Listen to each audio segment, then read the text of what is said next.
Hello guys, today we will discuss systemic lupus erythematosus. इसे SLE भी बोलते हैं और एलई भी बोलते हैं। तो आज हम इस वीडियो में देखने वाले हैं introduction, what is SLE, definition, principle, specimen, requirements, procedure और रिजल्ट। तो चलिए स्टार्ट करते हैं इंट्रोडक्शन से। The lupus erythematosus was describe by Hargreaves in 1948। इसे डिस्क्राइब किया था 1948 में हारग्रेव्स ने। सिस्टेमिक मतलब ये पूरे बॉडी को अफेक्ट करता है। ल्यूपस मतलब वोल्ट जब काटता है तो मास जैसा रेड अपीयरेंस होता है, और एरिथेमेटोसिस मतलब रेड। तो चलिए देखते हैं what is systemic lupus erythematosus. SLE is a very long name for a very complicated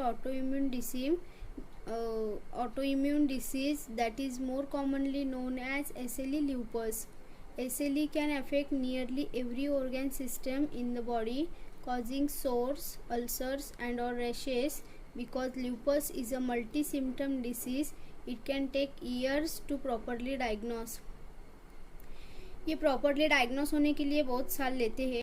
SLE एक ऑटोइम्यून डिसीज है और ये एसएलई के नाम से ज़्यादातर जाना जाता है, और ये बॉडी के हर ऑर्गन को अफेक्ट करता है, कॉजिंग सोर्स, अल्सर्स और रैशेस। बिकॉज इसे मल्टी सिम्टम डिसीज भी बोलते हैं। तो चलिए देखते हैं इसका definition. Systemic lupus erythematosus is a most common type of lupus. SLE is an autoimmune disease in which the immune system attacks its own tissues, causing widespread inflammation and tissue damage in the affected organs. It can affect the joint, skin, brain, lungs, kidney and blood vessel. सबसे पहले हम देखते हैं immune system क्या होता है। अगर कोई बैक्टीरिया बॉडी के अंदर एंटर करता है तो हमारी बॉडी उस बैक्टीरिया के अगेंस्ट एंटीबॉडी बनाते हैं। बट ऑटो इम्यून में क्या होता है, एसएलई ये ऑटो इम्यून डिजीज है। तो ऑटो इम्यून में क्या होता है, हमारे बॉडी के नॉर्मल सेल्स के अगेंस्ट हमारी बॉडी एंटीबॉडी बनाती है, जिससे सेल्फ डिस्ट्रक्शन होती है। मतलब हमारे सेल्स के अगेंस्ट ही एंटीबॉडी फॉर्म होती है। ठीक है।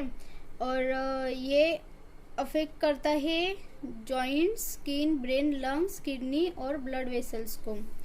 तो अभी देखते हैं इसका principle. The leucocytes are traumatised by rotating anticoagulant blood with glass bleeds. The patient serum containing Li factor, that is anti-nuclear antibody, is then directed towards the nuclear material of leucocyte को हम तोड़ देंगे। Patient के serum में LE factor present है। LE factor को बोलते हैं anti nuclear antibody sites. The nuclear material is then transformed into an Li body, which attracts the neutrophils and then ingested by one of them. A smear of Buffy coat is stained by using Leishman stain and examined under high power objective 40x of the microscope. तो principle में आप diagram से समझाऊंगी।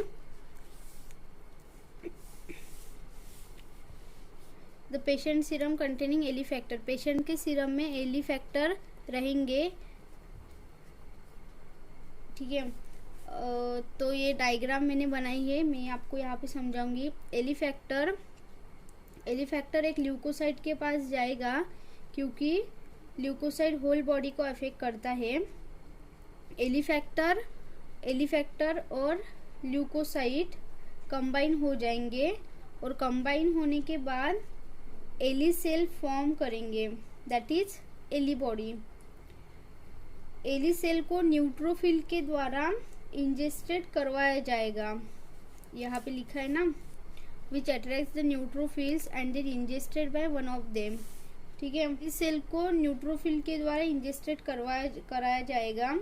Ingested के बाद जो new बनेगा वो है Eli body.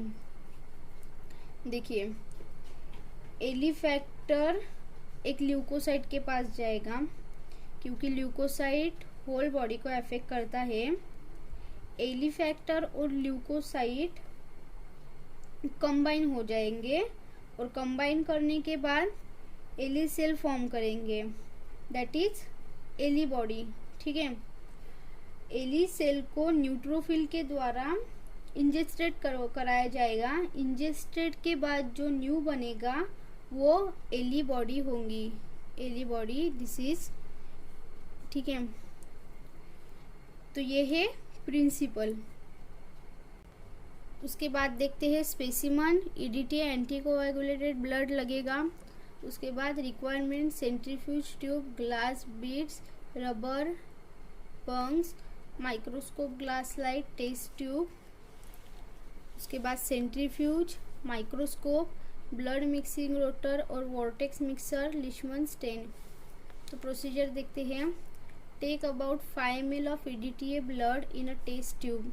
5 ml EDTA blood लेंगे एक टेस्ट ट्यूब में। Add 5 glass beads and stopper the tube. उसमें 5 ग्लास बीड्स ऐड करेंगे। Rotate on a blood mixing rotor at 50 RPM for 30 minutes. Blood mix करने के लिए रोटर पे रखेंगे 50 RPM में 30 मिनट्स के लिए। Place the tube at 37 degree Celsius for 10 minutes. Rotate करने के बाद 10 मिनट तक ट्यूब को रखेंगे 37 डिग्री सेल्सियस पे। Transfer the blood for a Wintrobe tube. Blood को ट्रांसफ़र करेंगे विंट्रोप ट्यूब में। Centrifuge Wintrobe tube at 3000 RPM for 30 minutes. जो ब्लड है उसको विंट्रोप ट्यूब में ट्रांसफ़र करके 3000 RPM पे 30 मिनट्स के लिए सेंट्रीफ्यूज करेंगे। Remove haemolyse serum and then remove carefully the buffy coat. Wintrobe's tube, अगर हम विंट्रोप्स ट्यूब को सेंट्रीफ्यूज करेंगे तो उसमें बफी कोट का एक लेयर दिखाई देगा। तो सीरम, हीमोलाइज सीरम हम निकाल लेंगे और केयरफुली बफी कोट को भी निकालेंगे। Make the smear of buffy coat on clean and dry glass slide.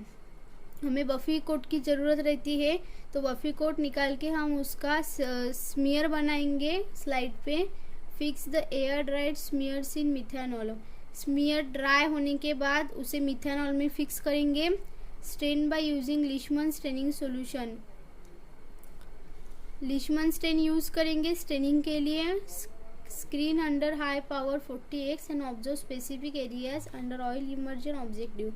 30x पे हाई पावर पे हम उसे ऑब्जर्व करेंगे ऑयल इमर्जन के साथ। तो रिजल्ट देखते हैं क्या आएगा। If Ellie cell are observed in smear, then test is positive. If Ellie cell are not observed in smear, then test is negative. अगर स्मीयर में एली सेल दिखाई देगा तो टेस्ट पॉजिटिव है, और अगर स्मीयर में एली सेल नहीं दिखाई दिया तो टेस्ट नेगेटिव है। तो ये है एसएलई, सिस्टेमिक ल्यूपस एरिथेमेटोसिस। इसके क्वेश्चंस एग्ज़ाम में पूछे जा सकते हैं। ये बहुत इजी टॉपिक है और मैंने सारे नोट्स दे दिए हैं। ये पूरा डिटेल में नोट है, आप इसे एग्ज़ाम के लिए यूज़ कर सकते हैं।